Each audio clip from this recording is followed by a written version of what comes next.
The FBI is stepping up efforts to investigate several very high-profile cases from just before and during the Biden era.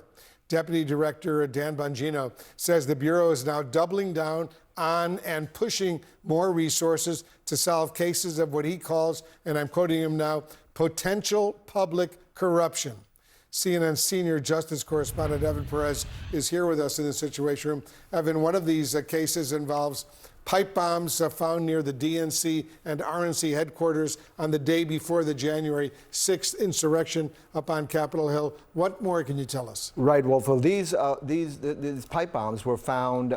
They were found on the morning of January 6th, and it diverted resources, law enforcement resources, if you recall, that morning over to the RNC and the DNC, which obviously coincided with the beginning of the riot, that attack of the mob that attacked the U.S. Capitol, and that's one of the reasons why there's been a lot of conspiracy and a lot of conjecture about exactly who did this. I'll read you just a part of what the Bongino social media post said.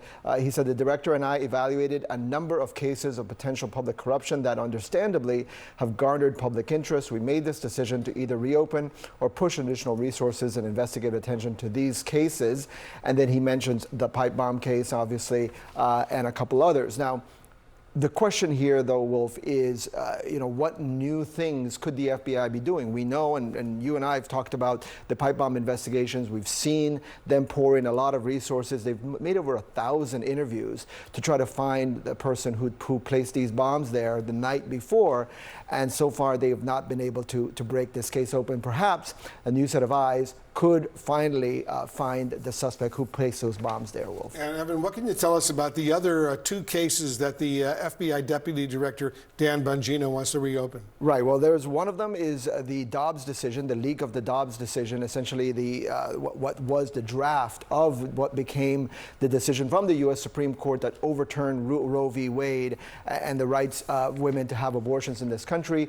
The second one is the finding of a small bag of containing cocaine in a cubby inside the White House, and both of those were looked at. The Secret Service could not find who placed who had cocaine in the office there in this section, which had a lot of public access, including construction workers and others.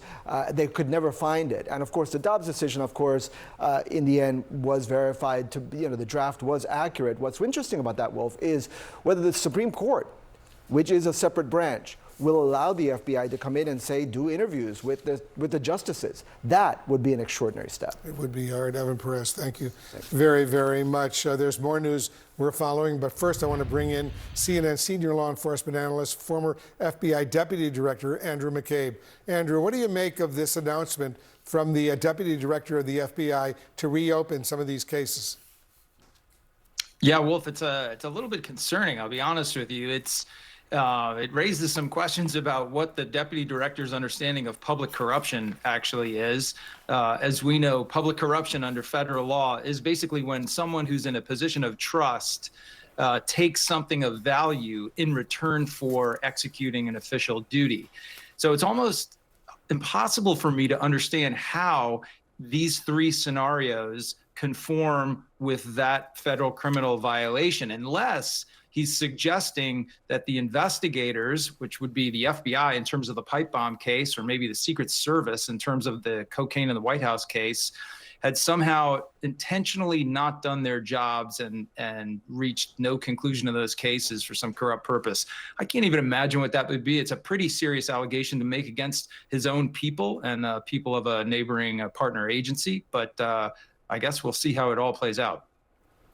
I just want to follow up on that. Are those the kind of cases that the FBI would normally look into and reopen in a situation like this?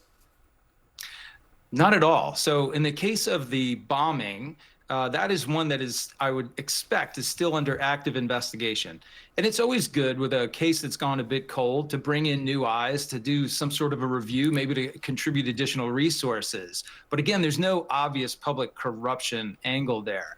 The other two cases are not even really FBI matters. The cocaine in the White House would have been investigated by the Secret Service. We know that they conducted an investigation. They reviewed, they said hundreds of people had been in that area during that day, and it was impossible to figure out who had actually left the cocaine there. As far as the Supreme Court case goes, that was investigated by officials within the Supreme Court. As Evan pointed out, that is a separate branch of government. That's the absolute pinnacle of the judicial branch. They conducted an investigation and ultimately determined that they couldn't identify, after having looked at the computer network, all the things documents that have been accessed and printed out, they couldn't determine who was responsible for that. It's really not an FBI matter at all. The FBI investigates leak cases, but only when those cases implicate national security. That's clearly not the case here. So I'm not sure what the FBI director would be predicating an investigation of that violation of Supreme Court policy on. I think it's true that these cases have drawn a lot of attention, especially in conservative media. Are you concerned at all, Andrew, that they're now becoming politicized? Very much so. Very much so. We know that this administration makes a lot of their decisions about what to do day to day based on what they're seeing in the news cycle.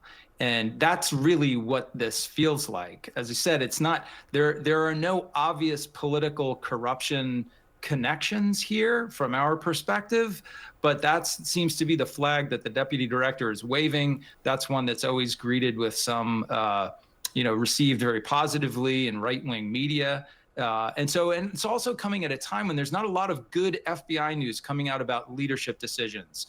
We learned last week they're forcing all agents to spend 30% of their time doing immigration work, which has never been the case in the FBI. They are basically eliminating the white-collar crime program, leaving the nation bereft of professional investigators to hold corporate malfeasance to account. So there's a lot of really questionable decisions going on there, and this feels a lot like a convenient distraction. Interesting. All right, Andrew McCabe, thank you very, very much.